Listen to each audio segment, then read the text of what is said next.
explanation other than it must be from God. Do you think, like, just going back to the angel, Yes. do you think it's more talking in metaphors rather than actual, you know, and like I imagine that angel with wings, Well, flaps about. so the people it's more a metaphor, it's a symbol of something else, and the only way to describe it that's closest to that sense might be an angel. So there's two parts to that question. Number one, when the people came to the Prophet Muhammad, peace be upon him, and asked him about the nature of angels, the Prophet said, this knowledge is of no importance to you. In other words, to become closer to God and obedient to God, you don't need to know about these things. These are the unseen. Yeah, it's just okay. Not relevant. But it's not a metaphor. So the Quran specifically says that these are a creation of God, and it doesn't explain the nature of how they look and what have you. So we believe that the angel Gabriel, for example, Jibreel, was the angel that was given the responsibility to give revelation to the prophets. So we believe he was sent to Jesus, we believe he was sent to Moses, to Noah, and to Prophet Muhammad with revelation. So for us, it's not metaphor. We believe that these are a creation of God. There is Yes. angel. Does that happen today, though? Like, I don't see any angels, you know, sort of landing floating about. Well, next to my shoulder and whispering something in my ear and tells me something amazing, and I suppose I'm not worthy of it. No, the thing is that one assumes that should happen, otherwise they don't exist. And the issue is that that's just our assumption. So the thing is, what we believe, Allah says in the Quran, we never punish a people until we send them a warner. And we believe that Allah has a particular way of warning the people. So He sent them messengers and He sent them revelation. So for us, those messengers and that revelation is enough if we use the faculty of reason and investigation to arrive at that truth. And in reality, even if you were to see an angel, what would the people who deny God and deny supernatural say to you? You must have been dreaming. You're mad. Yeah, you need to be sectioned in the psychiatric hospital. What were you on? What were you smoking? Did you have some GHB? The reality is that people don't accept things on the fact that they've seen something. And in fact, you yourself might say, maybe I hadn't slept very well. Did I mix some of my medication? Maybe someone spiked my drink. You see what I mean? But what Allah has given us is something very profound. He's given us messages and revelation. And if we apply our faculties of reason and investigation, we believe that a person will realize that this can only be explained to be from the Creator. And as a consequence, it then seems reasonable to follow its guidance. Because if it to you becomes an evidence that it is from the Creator, and the Creator then tells you that, look, these are the things that are good for you and these are the things that are bad for you.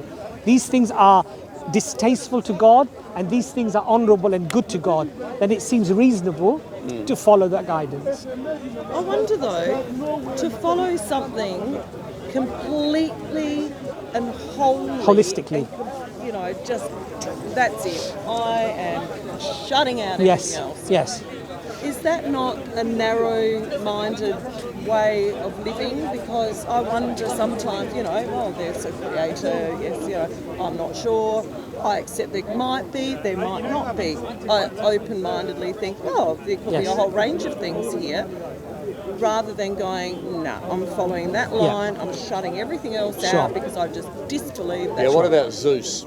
So there's some nuances to that question. God of war. There are some nuances to that question.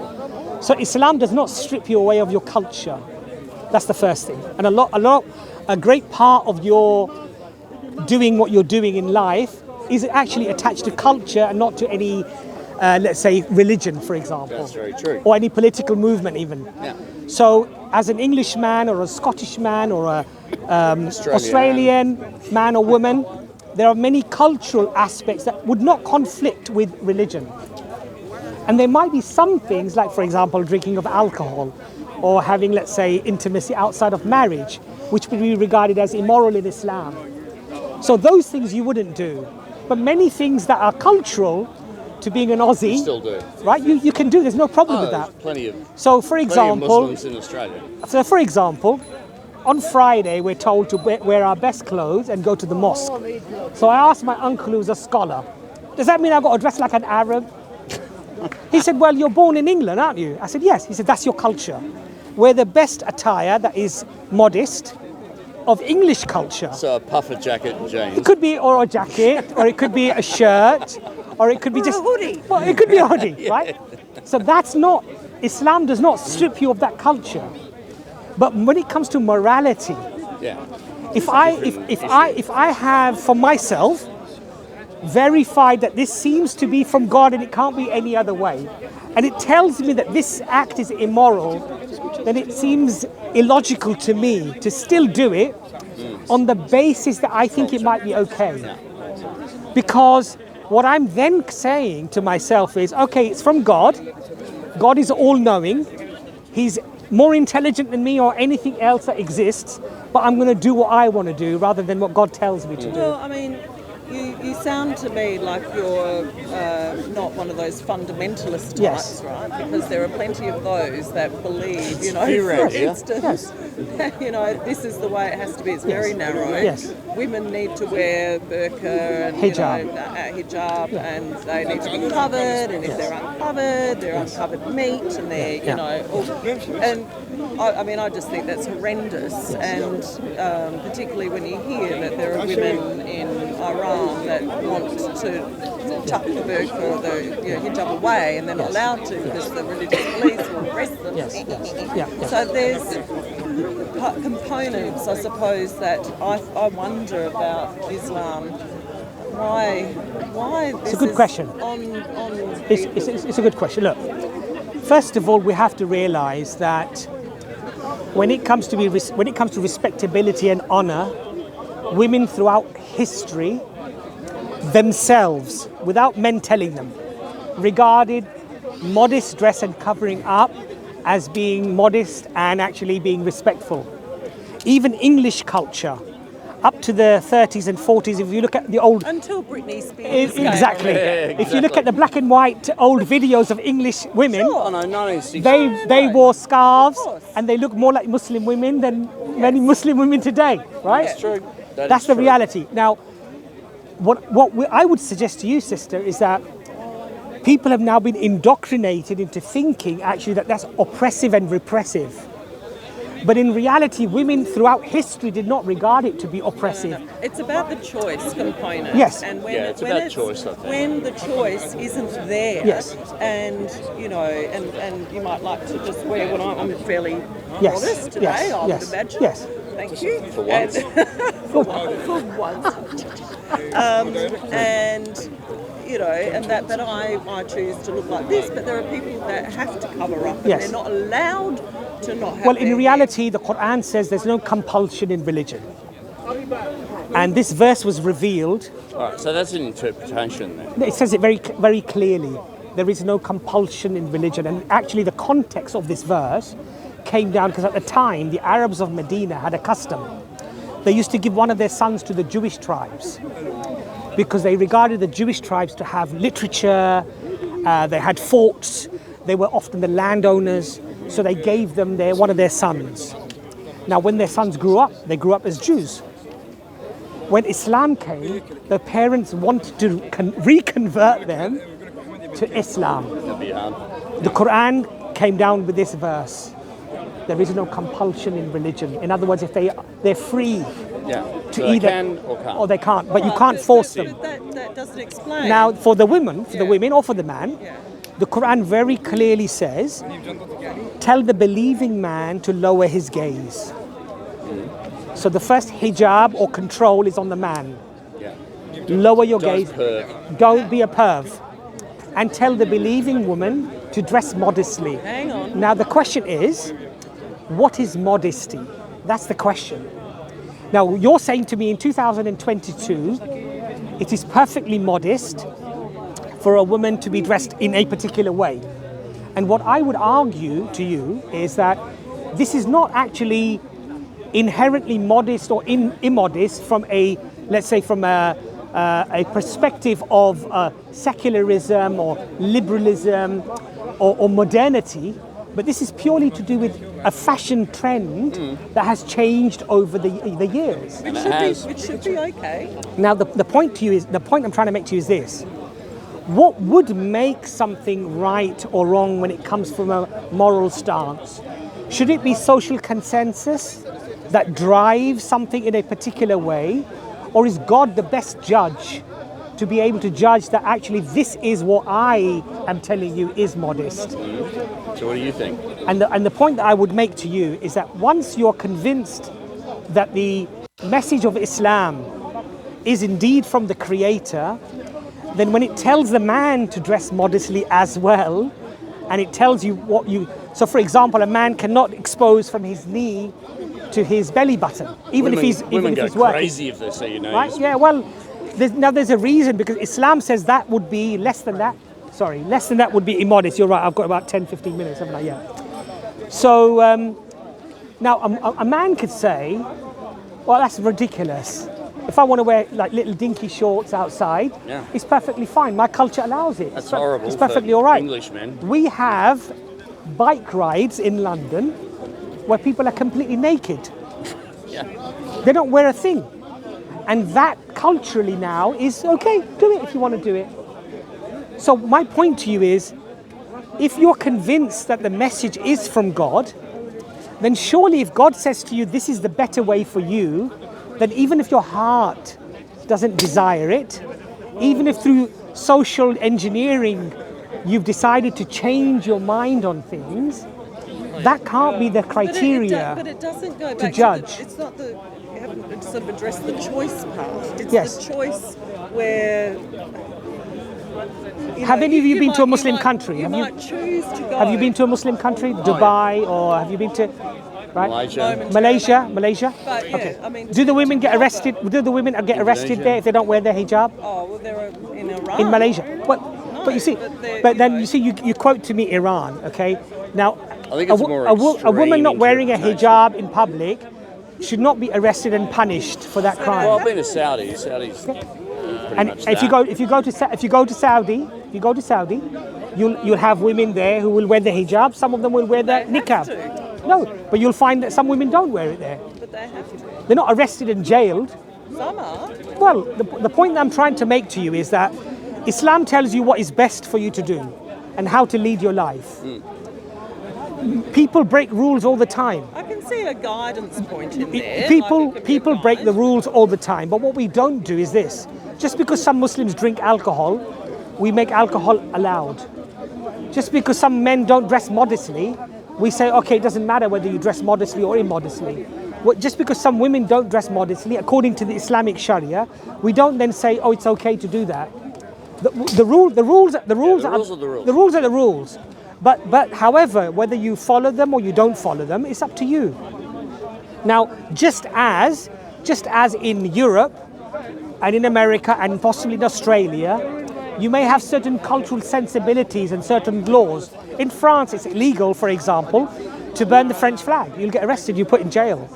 Other countries would say, well, that's freedom of speech. That's freedom of expression. That's right. Now, is it right for you to say France is wrong of doing what they're doing, if that's their social consensus, that's their norms, and that's their culture? Because otherwise, what you would have to argue for me is that liberal Western cultural norms as an axiom of foundation are an absolute reality of what is true. And the reality is, it's purely social consensus.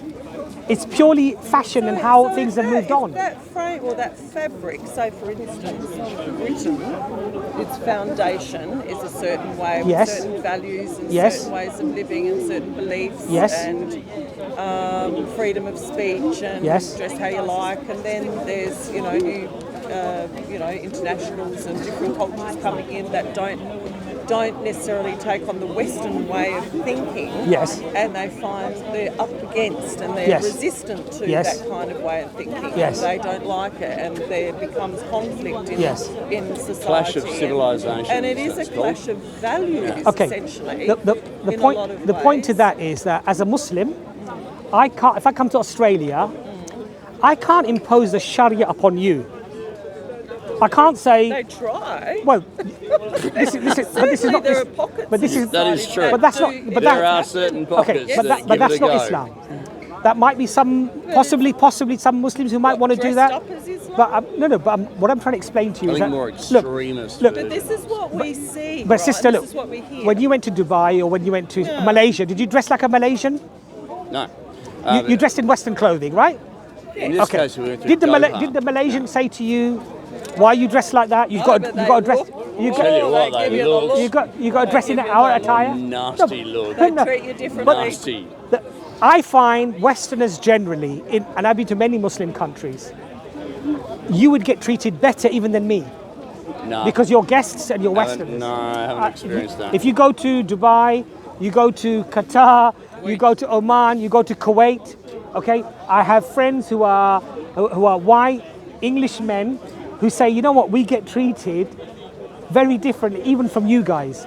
Because Really? because Western culture and Western people, they're treated as guests. Have you experienced that? Now, you might not have experience it, but I'm telling you my experiences, right? Then I'm a female. But the point I'm trying to make to you, sister, is this. Just as I would go to Dubai, I don't throw a thoba on me and become an Arab. I wear my English clothes because that's my culture. They don't expect me to dress like an Arab. But what I'm trying to say to you is there's a double standard. When an Arab comes to Europe, why are you wearing that? You got to wear our clothes. Yeah, because Even if you come on holiday for 2 weeks, you need to fling all your Arab think stuff it's out very- and dress like an Englishman. No, no. There's No, this double standard. I don't think that. I don't think you should wear Western clothes. I just think that's weird. Yeah. Yeah, it's just Because- not look, normal. but- It's not but- what you normally It's just see. weird. But from your Yeah. cultural norms, It's weird. it's something very different and alien to But you. I wouldn't expect them to But do what- anything different. But as I'm saying, but what I'm saying to you is that as I believe, I know, I'm just yeah, going yeah, literally. it's time for you to I'm go. going to go to pray actually. I've got about 10 minutes to pray. Just as the Englishman goes to Spain, for example, still speaks English and doesn't learn Oh, yeah, Spanish, yeah. doesn't learn Spanish, That's right. doesn't dress like a traditional Spanish person might dress, dressed in Western European clothing Yeah, or they whatever. take their culture with them. They take their culture with them. Okay? And they're particularly bad at that. In Australia, you don't dress like the Aborigines. And it was their land, right? Used to be. Used to be. And you don't speak their language. Right? And in fact, the Aborigine now dresses like a Westerner. So all I'm saying to you is just think about these things a little bit outside the box and see that, when we judge others and yet we think we're superior and everyone else should adopt our culture, adopt our way of dressing, No, I our agree. way of thinking. And the world is a big place. How could you not agree? And with we need to sort of, we need to, now I would agree with you that there are some people who come into, and the Prophet, peace be upon him, look, there are profound teachings in Islam. When you're in a group of people, speak the language that is common to everybody. Yeah. Because the people that? Hang on, you can't even speak the Arabic. people might feel that you're talking about them. Yeah. So that in the teachings of Islam are very profound. And the Prophet, peace be upon him, You need to pray Maghrib. I'm praying, sorry. Now you're getting The told. people were told to, and the Prophet himself wore attire, clothing, to be closer to the traditions of those people, just so he would be more, accepted by them. Assimilated. So there's very beautiful teachings. What I would ask you to do is read the Quran, Islam for Islam. Don't look at the bad practices of some Muslims. It was a pleasure to speak to you. It was really, really nice. I've got to You're rush a off really to pray. smart guy. I've got to rush and pray. It was a Really pleasure enjoyed to it. meet you, sister. Bye. Got all these mics on you. Oh, God. Take your mics, guys, please. Where's the cameraman? Bro, if you don't mind, give them their mics. I'm not sure who they are, bro. I'm going to pray. Just put it on their cameras there. Just put it on their cameras.